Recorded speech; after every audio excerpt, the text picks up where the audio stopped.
Sudah sampai di rumahnya masing-masing, masyarakat yang jumlahnya banyak tapi nggak serupa, kan beda-beda masyarakatnya, bisa disatukan oleh paku. Ibarat rumah, ada kayu untuk fondasi, kayu untuk atap dan sebagainya.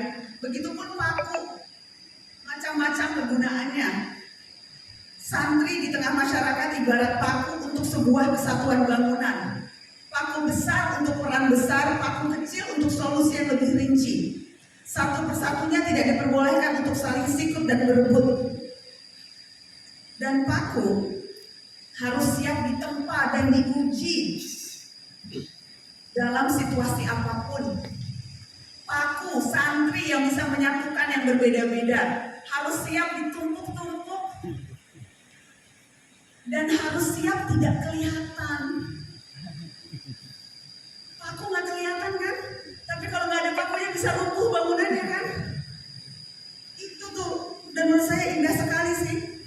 Analogi santri sebagai paku harus siap ditempa, harus siap diuji, dan setelah ia menunaikan kegunaannya harus siap untuk tak tampak, harus tenggelam, rela tenggelam dalam peran tanpa harus memasyurkan diri. Itu kan indahnya santri. Mau fondasinya apapun, mau bangunan apapun, paku tetap diperlukan.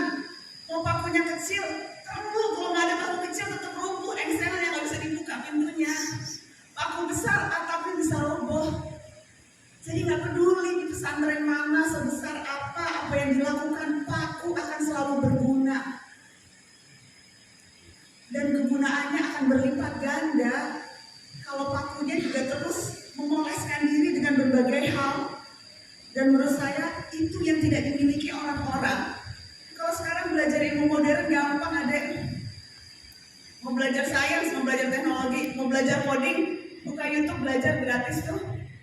Kalau kalian punya kemauan aja niat, bisa gratis juga mau belajar. Tapi belajar ilmu agama, menghafal Al-Quran itu butuh konsistensi, butuh hati yang ikhlas, butuh kesabaran. Dan yang berhasil itu kan selalu dapat berkah, dan gak semua orang punya keistimewaan itu.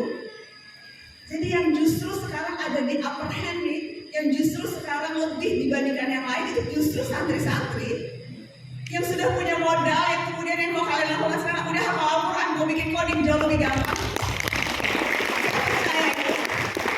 Udah hafal Al-Quran, udah bergaul dengan masyarakat, udah jadi paku, udah rendah hati, udah berrela, bersedia nggak nampak. Jadi after this what you wanna do itu nggak ada batasan.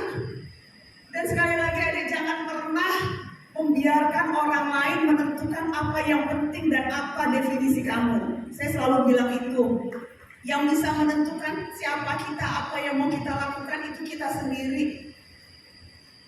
Jangan pernah membuat orang lain mendefinisikan apa kamu, adik.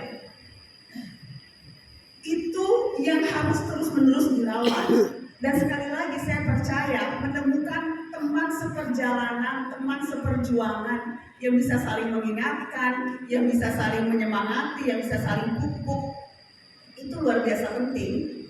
Kalau kamu tidak mendapatkan dukungan itu dari lingkaran keluarga, bikin keluarga baru. Dan Bait Al-Quran ini, reuni ini kan upaya untuk menciptakan kawan seperjuangan, kawan seperjalanan kan? Keluarga tak dekat, tak dukung tidak apa-apa. Saya punya saudara baru, saya punya alumni yang baru, saya punya teman-teman angkatan yang baru, kawan seperjuangan, dan yang bisa saling menyemangati. Dan sekali lagi nggak perlu terlalu banyak, 1, 2, 3 itu sudah cukup, asal bisa terus konsisten dan bisa terus saling mengingatkan kalau kita melenceng atau menyemangati kalau kita mulai mau menyerah. Itu sih menurut saya. Saya sangat tertarik dan sepakat dengan terkait bahwa peran kita di masyarakat itu nggak harus